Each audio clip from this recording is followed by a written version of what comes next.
Oh, we got one of the big boys back at it again, guys.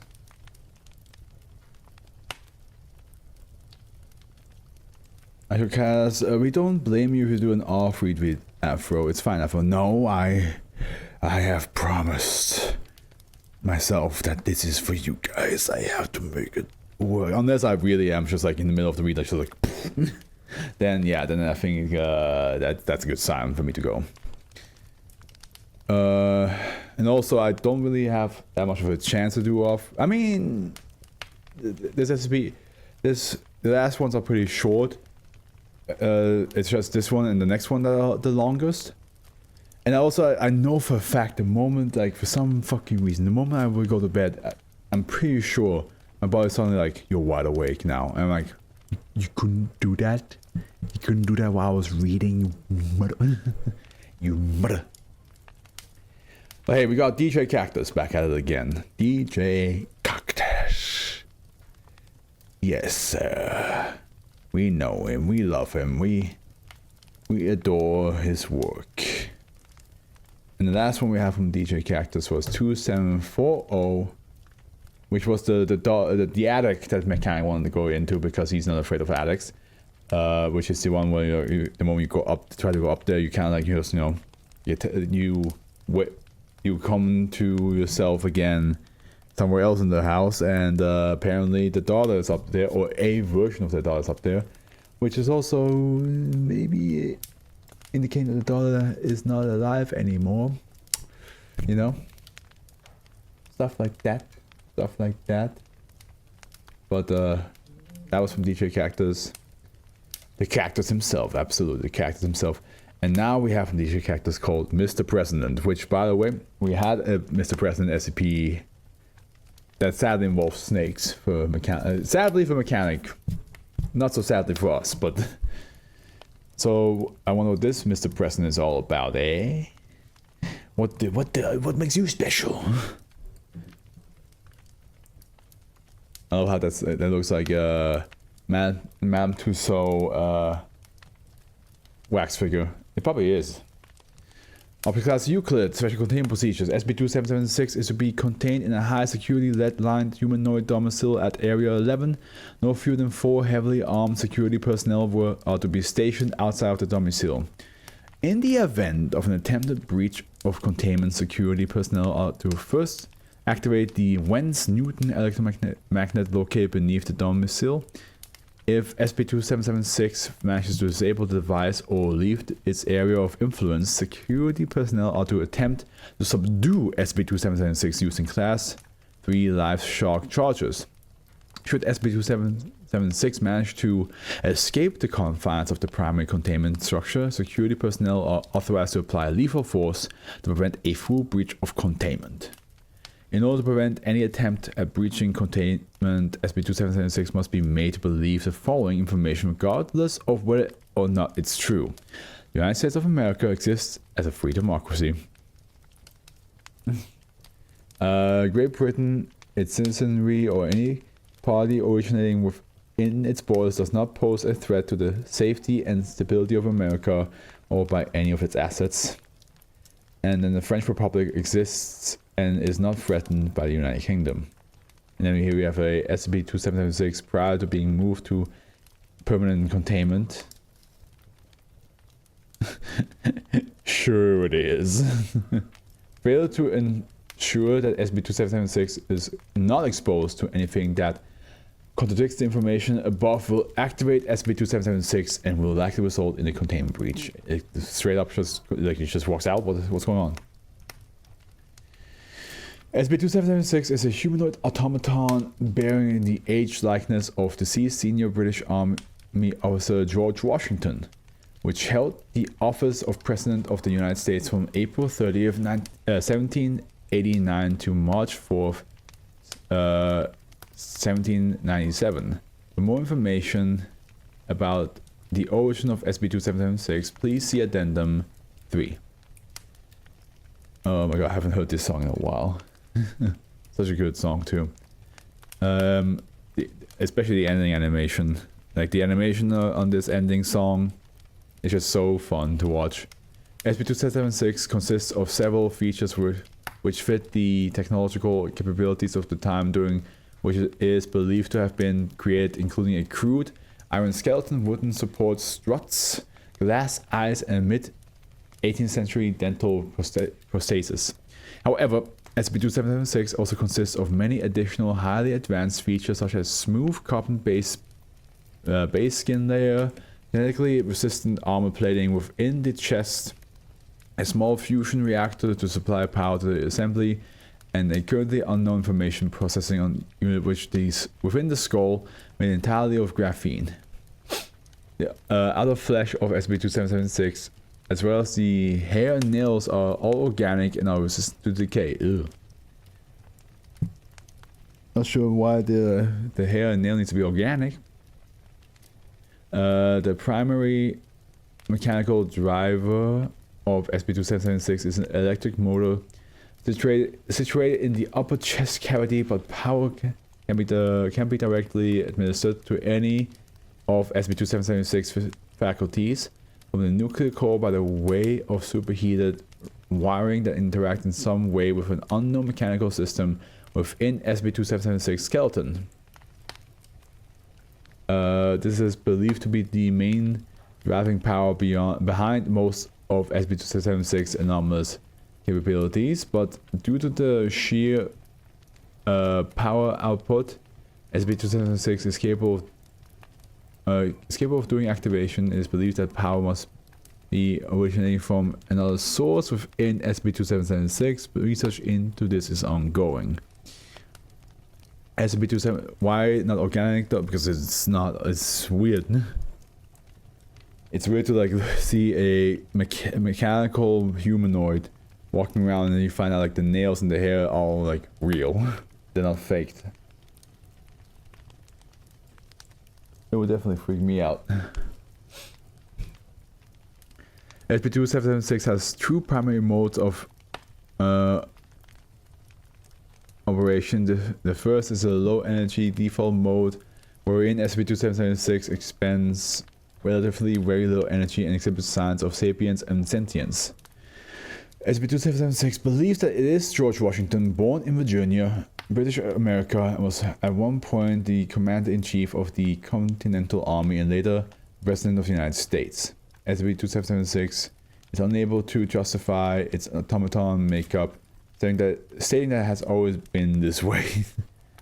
You might head out? Okay, no problem. I'll see you tomorrow then. I'll see you tomorrow. Tomorrow I'll hopefully be less tired, and I hope also tomorrow's not gonna be too long because I do have a train to catch in the morning on Monday. So let's see that. Let's hope that it's not gonna be the case. We're in. Okay, two operation modes. Expands with very low energy and exhibits signs of sapient. Yeah, I already read that. The secondary mode of operation, a high energy mode, is activated only when SCP-2776 encounters information that contradicts the three pieces of information presented above.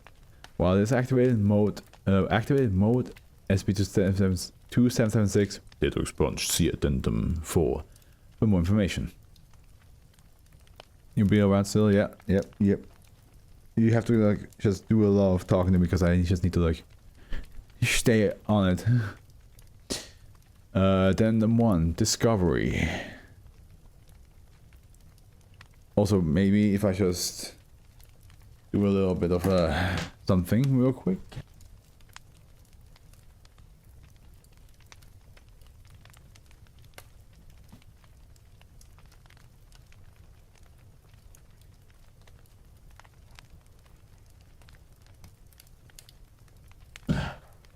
Alright. Okay. A quick like 10 push-ups. Just to like see if that maybe helps. A little bit, you know?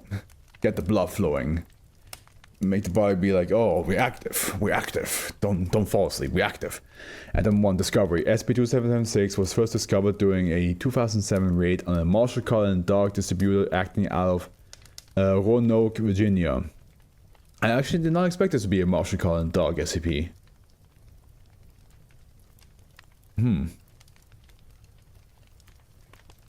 Although, maybe, because again, Martian calling dog is all... They love the idea of immortalizing themselves, so maybe George Washington was part of the group for a little bit. During the raid, several documents were uncovered describing the existence of a dangerous anomalous object located in Fairfax County, Virginia. Mobile Task Force Beta 24 Pioneers was dispatched to secure the object located below the Fairfax campus of George Mason University. Below is an excerpt of the MTF field report. In the back of the facilities building, we found a covered access shaft no wider than half a meter or less. We measured the depths at about 10 meters and descended in single file. The walkway tunnel below was tall enough that we didn't need to crouch, but not wide enough to stand side by side. As we approached the end of the hall, Thomas noted that there were several side tunnels which looked to have been collapsed at some point. There was a gas lighting system in place as well, but it looked inoperable. At the end of the hall was a single door with 3 sliding bolt locks about as thick as my arm. The door was made of iron. The bolts themselves were rusted shut, so we had to wait to get a torch down to cut through it. Once we did, we opened the door to the room he was in. It wasn't any bigger than a standard containment cell here, maybe a little higher. Furnishings were scarce, but it was homey. Walls were paneled wood and papered. Floor was hardwood. A carpet, a small bookshelf, a nightstand, a few gas lanterns, and him laying on the bed. Might as well have been dead to the world. Didn't move an inch when we walked in. He was then hooked up to his machine with his big copper pipes. Really steampunk. Definitely didn't fit the appearance of the rest of the room.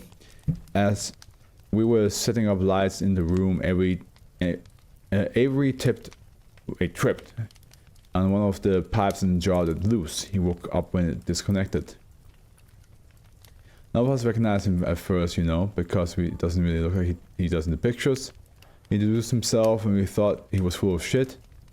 I didn't even believe it until I saw the stuff they pulled from the raid. And even now I'm still not sure. Whatever he is, he was born there for a long time. After a quick status check and rundown, we got him moved out to a secure vehicle and shipped to Site 23.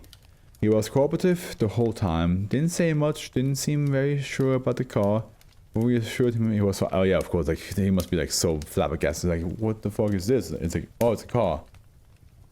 Hey, what now? It's like a wagon that doesn't need a horse. What are you saying? Addendum 2 interview. The following interview took place shortly after SCP-2776 was processed by containment specialist of Site 23. Good afternoon, sir. And to you. Do you know where you are? I do not, though I find that I must not know many things after all I have seen today. Did the men you spoke to earlier say anything about what we do at this facility? They use the word containment liberally. I assume this is a prison? No, it's not a prison, more like a laboratory for research. Am I a subject? For the time being, yes. Do you know what year it is? I believe it was December, yes. I was ill. The physicians were... I believe Martha was there as well. Where is she? Some time has passed since you reported death, I'm afraid. 200 years. That's my response. Are you alright? The Lord should have taken me. I remember feeling the life leaving my body. I spoke for the last time, and then the darkness. I do not understand. During our initial inspection, we noted several abnormal parts of your physiology, features that were not human. It is possible that a malfunction of your power supply activated some kind of an emergency power reserve system, gave you an internal mechanism time to repair. What? Power supply? The mechanism, speak now. What are you implying? You are, as far as we can tell, animatronic machine. But Martha, she never. SCP-2776 does not respond to further questioning. SCP-2776 remained unresponsive throughout the remainder of its processing examination and only began speaking again once reaching containment at Site 70. It's like, you know, it's Captain America, but even more extreme. Because like Captain America was like, okay, like I went from World War II to like, you know, modern day. Yeah, it's a big jump. It's a lot happened during that time, but I would say that, like, you know, Captain America like pretty much survived. Now, I'm not saying that George Washington is on the same level as Captain America. Don't get me wrong. George Washington has done a lot of shit, but I imagine it's like the same like vein, you know, like you lived in the 1700s, and next thing you know, you're in modern day, and you're like, what happened? Like, where am I? And he's like, oh, you have to learn all these new things, and now you also learn that you're not even like your human self. You're some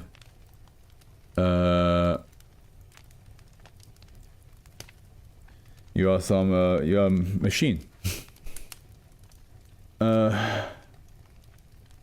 I can imagine that's like not fun to experience. Addendum 3, recovered documents. The following documents were recovered during a raid on a Marshall Collins dock distributed in Roanoke, Virginia, United States. What if the fucking documents say, do not tell him that he's mechanical? It's like, well, I already did. It's too late for that. Warnings. Okay, so we have T. I understand your concerns, and my fellows in Boston share them. We must simply lack the firepower to mount any kind of assault, domestic or foreign, with any chance of success. This much is certain. Through my communications with H, as mentioned in our previous correspondence, there's a gentleman in my colleague's acquaintance. Wait, there's a gentleman in my colleague's acquaintance who may prove invaluable to our cause. He's a professor of the sciences and is working on no small number of truly remarkable projects. He said, I have advised my colleague to seek his counsel immediately, and we can begin discussions with him once we have an agreement among ourselves. I want your reply. J. Mr. J. Mr. Tolliver, as we discussed before, it is imperative for the sake of a believable product that I'm supplied with the likeness of one who would most fittingly take up the mantle you are intending the machine to hold. It is the most imperative step, as a misstep here will ruin any credibility the final product has. The final decision is yours, of course. The apparatus can be modified to fit whomever you choose. However, if I were to make a recommendation, there's a young officer from Virginia who has recently taken ill after combat at a Monongahela. If I'm not mistaken, it is believed he will not be the month's end. A tragedy, no doubt, but a young officer with anti-imperial sentiments, that's fine to start with. The officer is one George Washington, and he serves with General Braddock in the Ohio country.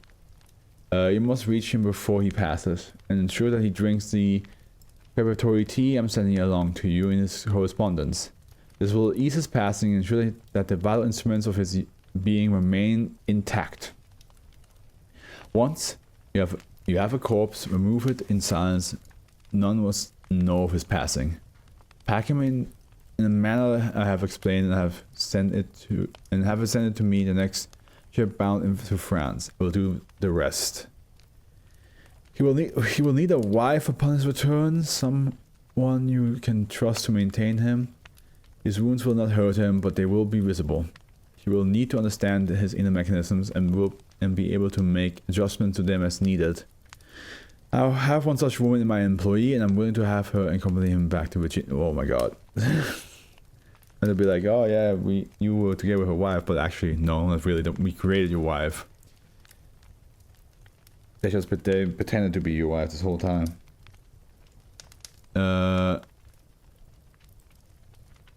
He will also need an estate where he can go to be in private.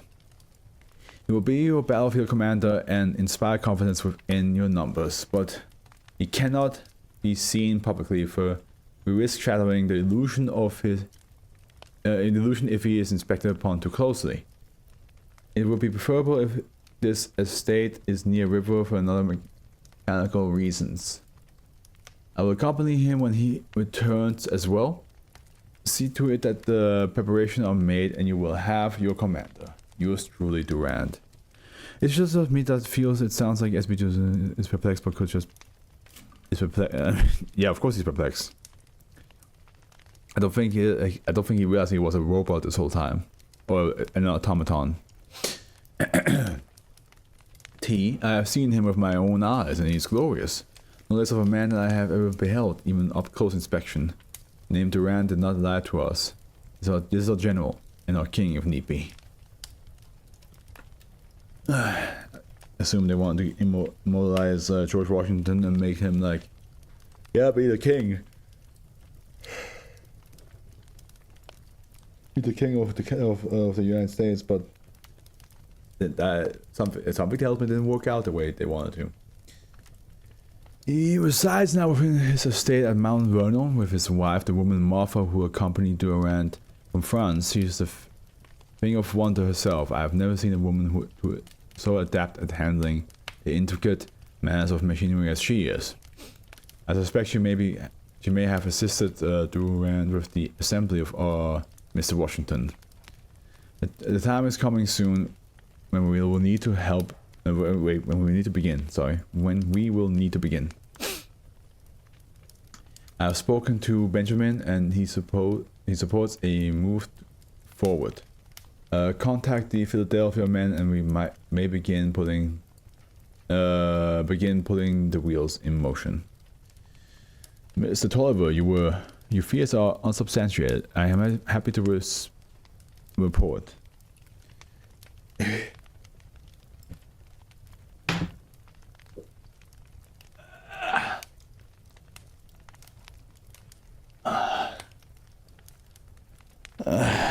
I know these early losses may be difficult to take, but they are necessary to deliver a believable outcome. A landslide victory resulting in few Americans' deaths is preferable, yes, but unbelievable, and this is the more important thing, do not forget it. If the tides of battle turn away from you, do not be concerned. Mr. Washington will not lose the war, and you have your independence. Yours truly, Durand. And then we have addendum 4 instant report, enter level 4/2776 authorization. On February 15th, 2009 at 9:45 local time, a distress signal was received from the isolated Site 70. Mobile Task Force Alpha 19 Romeo and Juliet was dispatched to assist in containing what was believed to be a possible breach of containment. At 10:12 local time, an updated distress signal was received containing images of destruction, an estimated body count, and a general request for additional aid. MTF Alpha 30 and Gamma 10 were both mobilized from Sites 19 and 23, respectively. At 11:32 local time, MTF A-19 reported live combat with an unknown entity. MTF A-19 continued to report live combat for another hour until MTF G-10 arrived. Of the 15 members of A-19, only 3 survived. Goddamn. MTF G-10 arrived and with assistance of air superiority managed to bring down the unidentified entity, which had at this point leveled Site 70 and caused the death of no fewer than 85 researchers and security staff members, as well as the majority of MTF A-19 Shortly after shortly after the arrival of MTF-830, it was discovered that the entity in question was SCP-2776, which was shortly moved to maximum security containment to await further processing. An investigation into the breach of containment was launched, and was discovered that SCP-2776 first began to show abnormal behavior after watching a television program describing a recent buyout of an American television company by a British media company. SCP-2776 internal temperature immediately spiked to 400 degrees Celsius, that is fucking hot, and began to emit massive amounts of gamma radiation from its core. Well then. A little bit extreme.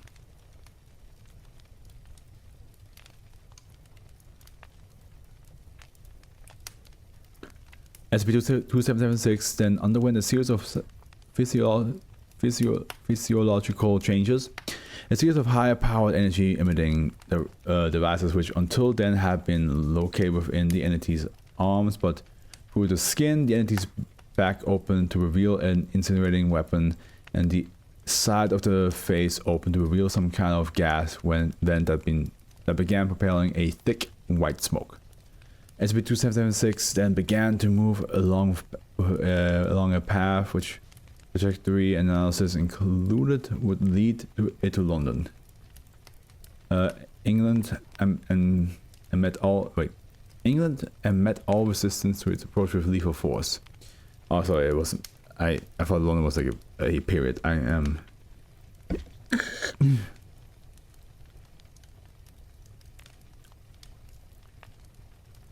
Individuals who approached SCP-2776 were either caught in the range of its energy-emitting device or incinerating device, and thus who grew too close would succumb to it in effect of the white gas, which appeared to coat the individuals in a fine layer of liquid mist.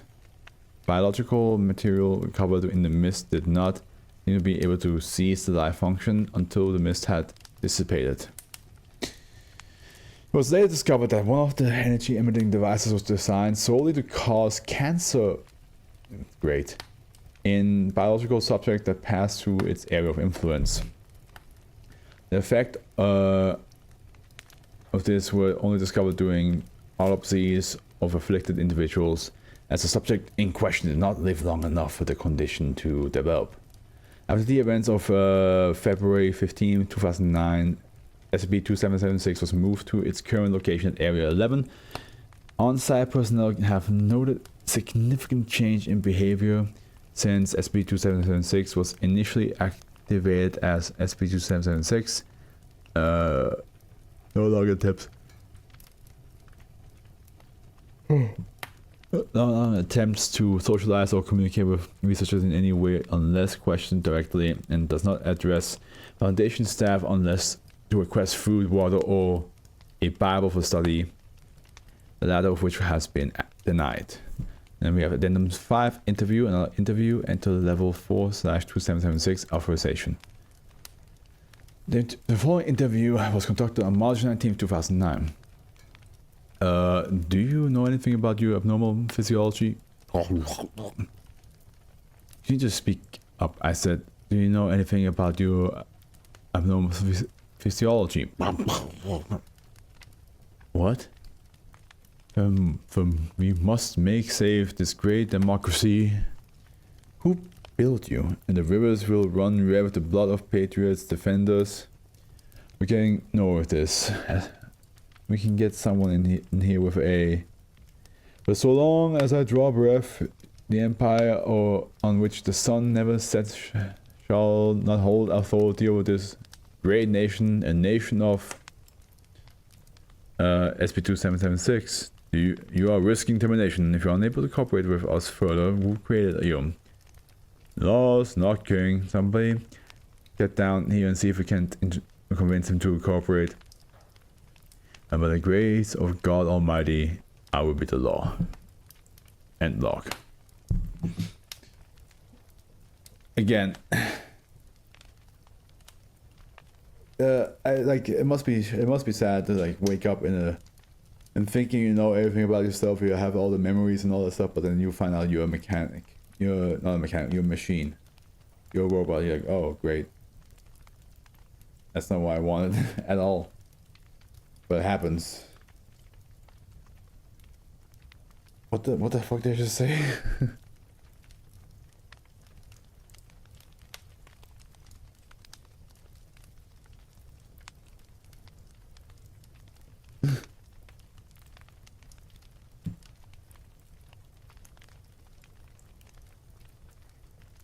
Oh my god, I actually zonked out a little bit, I think. Did I miss anything?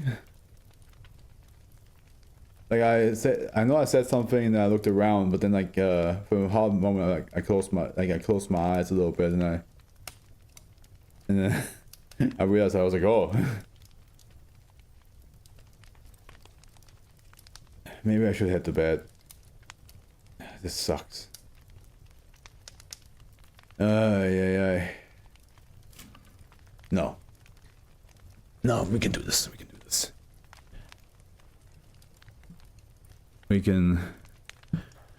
We have the power. We have the power. We have the power. Like it's just 3 more. This one is another long one, but the other one is shorter. Come on, we can do this.